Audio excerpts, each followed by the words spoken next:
Shalom Uvracha. Bonjour à tout le monde. J'espère que vous avez bien dormi. Très bon sommeil. Aujourd'hui, je vais m'atteler à expliquer deux paragraphes. Un paragraphe qui se trouve dans la Torah et un autre qui se trouve dans les psaumes, que nos sages ont composé et restauré dans la lecture du schéma du soir. Le premier, c'est la Birkat Kohanim. Yivarechecha Hashem Ishmerecha, que l'Éternel te bénisse, qui te garde. Yaher Hashem Panav Elecha, que l'Éternel éclaire ton visage, ou son visage, c'est-à-dire la Shechina, Elecha, vers toi. Vihonneka, et qui te donne la grâce. Issa Hashem Panav Elecha, que l'Éternel fasse que sa volonté te favorise. Veyasem lecha shalom, et il pose sur toi la paix. Nos sages de mémoire bénie ont pensé nécessaire, urgent, vital, de poster ça pendant la lecture du schéma avant de dormir. Pourquoi? Ça c'est uno. Secondo, immédiatement après, nous lirons le psaume 91. Yoshev beseter elyon beser shaddai tlonan, etc. C'est-à-dire qui consiste à dire que ce psaume-là est tellement puissant, nous avons parlé plusieurs fois du psaume 91, car c'est Moshe Rabbeinu qui l'a écrit, qui l'a composé. Mais ce qui est formidable, c'est qu'on ne lira pas tout le psaume. On lira jusqu'à Mahsi, c'est-à-dire 60 mots. C'est bizarre. Nos sages vont nous restreindre à lire le psaume de Yoshev, Beseter Elyon, c'est-à-dire 91, jusqu'à 60 mots, pas plus, pas moins. Pourquoi? Quelle est la raison? Pourquoi nous ne lirons pas tout le psaume jusqu'à la fin? Mais Mahsi, c'est-à-dire qui ata Hashem Mahsi, je traduis, car il faudra prendre le psaume 91 et le traduire, pour ceux qui ne savent pas traduire, en français, et vous comprendrez la beauté et la protection que nos sages ont voulu pour chaque être humain, c'est-à-dire dans le judaïsme, pour le Ham Israël. Car le sommeil est 1/60e de la mort. Et quand on s'arrêtera qui ata Hashem Mahsi. Éternel, protège-moi de la nuit. Protège-moi de la peur de la nuit. Protège-moi des flèches qui s'envolent dans le jour, dans la nuit. Protège-moi des mauvais rêves, etc., etc. Et il termine avec le 60e mot, car toi, l'Éternel, Mahsi, c'est-à-dire tu es ma protection, ma forteresse. Tiens. L'Éternel est ta forteresse pendant le sommeil. Tu as besoin de ça. Maintenant, si on dit qu'il y a ici 60 mots, il faut savoir que dans le Birkat Kohanim, il y a aussi 60 mots.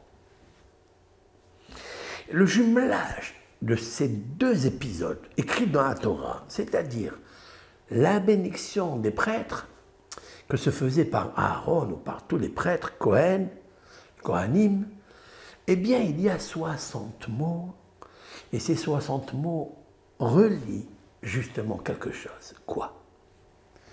Vous savez très bien que le sommeil a été créé par une lettre de la Torah.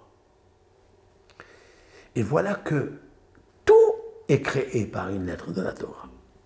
Que ce soit l'âme végétative, l'âme évolutive, l'âme émotionnelle, l'âme unique ou l'âme qui est vivace. Il y en a 5. Ces 5 ont été créés par 5 lettres. Chacune, elle a une lettre.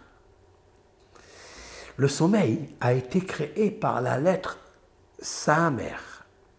Le rond, vous voyez le rond? Samer. C'est la lettre 60 dans un numérique. Pourquoi? Parce que le sommeil, je vais dormir. C'est-à-dire je vais tomber sur le lit. Ça s'appelle nofel, c'est-à-dire tomber, tomber KO, tomber de fatigue, tomber de sommeil dans mon endormissement. Certes, il est marqué un verset dans les psaumes 145. Somer Adonai lechol hanofelim vezokef lechol hakefufim. Je traduis. Somer, il appuie. L'Éternel appuie tout ce qui tombe. Et il relève tous ceux qui sont courbés. N'est-ce pas le début du verset parle du sommeil? N'est-ce pas la fin du verset parle du réveil? Dans le sommeil, nous sommes courbés. Dieu, il nous fait lever de nos courbatures. C'est vrai. Et Dieu, au moment où je suis couché, où je suis tombé sur le lit, sommaire. Vous avez vu qu'on a besoin de la lettre Samer, c'est-à-dire ma protection, mon appui, mon pavillon, ma forteresse, c'est Hachem. Maintenant, écoutez bien. Il est marqué dans le Cantique des Cantiques quelque chose qui enlève tous les tics.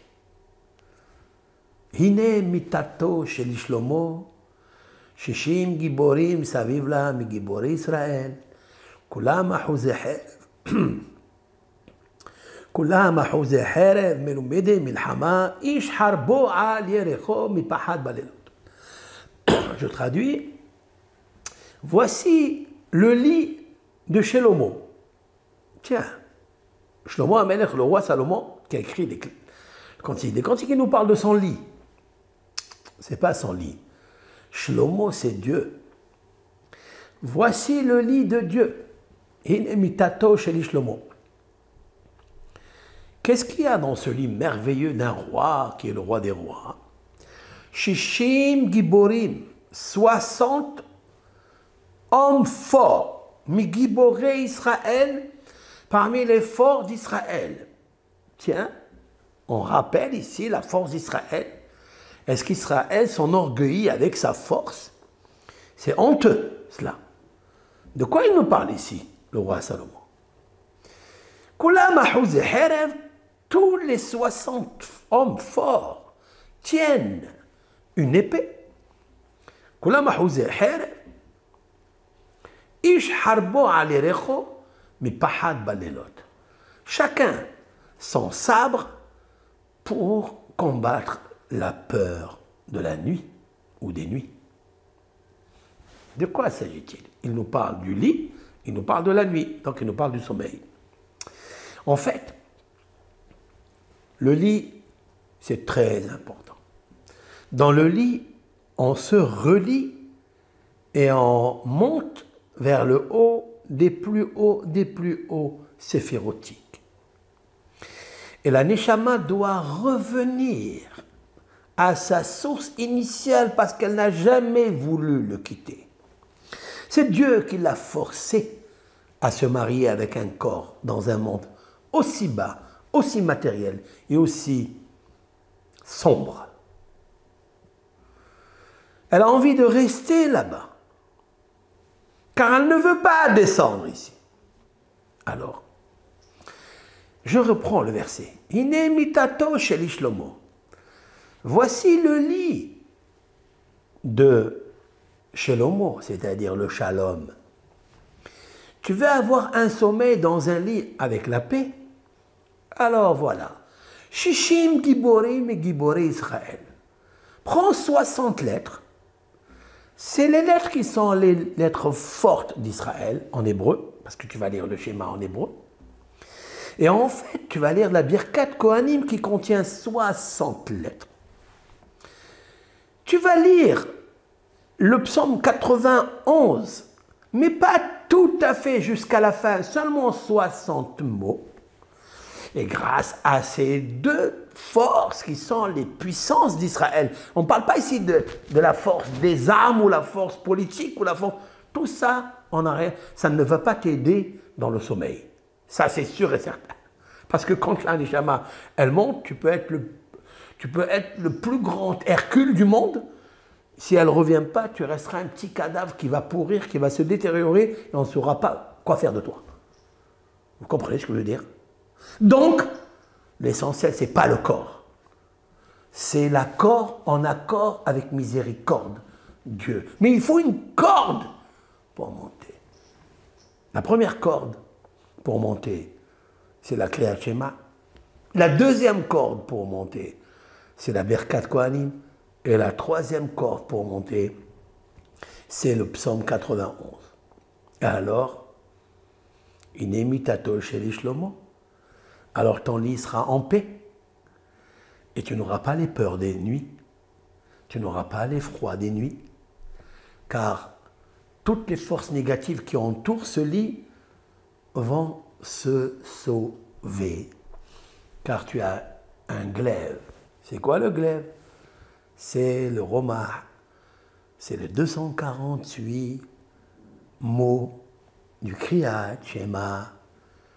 Et ceux-là ont une force, où même les forces négatives féminines se sauvent de toi et te laissent tranquille. Ils ne pourront pas t'entraîner à fauter la faute de l'alliance et l'abîmer.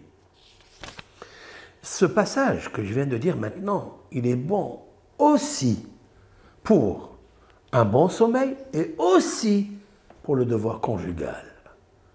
Cela veut dire que si tu veux que ton lit soit un lit qui va amener des enfants qui n'auront pas peur de la nuit, qui vont amener des enfants qui seront propres, qui sont sobres, qui ne sont pas Pesoulim, impropre au judaïsme, alors fais ce que la Torah elle te demande de faire. Et donc, inemitato sheli Shlomo. Ton lit, c'est-à-dire ta descendance, elle sera béchalom, en paix. Et elle n'aura pas peur de toutes les forces qui survolent la nuit, qui survolent le jour, la maguefa, l'épidémie, etc., etc. Voilà ce petit cours. S'il vous plaît, écoutez-le, et révisez-le, écrivez-le. Si vous avez des questions, posez dans les commentaires. Surtout, je vous demande, s'il vous plaît, c'est mon plaisir, c'est de le diffuser au maximum. Appuyez sur le petit bouton, tac, et envoyez. Avec ça, vous avez gagné des milliers de bienfaisances. Pour vous, pour votre famille, pour les petits-enfants, les arrière-petits-enfants, les dorés dorotes, pour des milliers et des milliers de générations. Peut-être pas dans ce monde, parce que le Mashiach viendra, mais après la résurrection du corps, et aussi après l'âme éternelle qui retournera à sa source, parce qu'elle s'appelle Bat Melech, c'est la fille du roi, elle n'appartient pas au corps, elle appartient au roi des rois. Le corps restera ici en désarroi, et l'âme remontera chez le roi. Bracha, Vetzlaha, à tout le monde.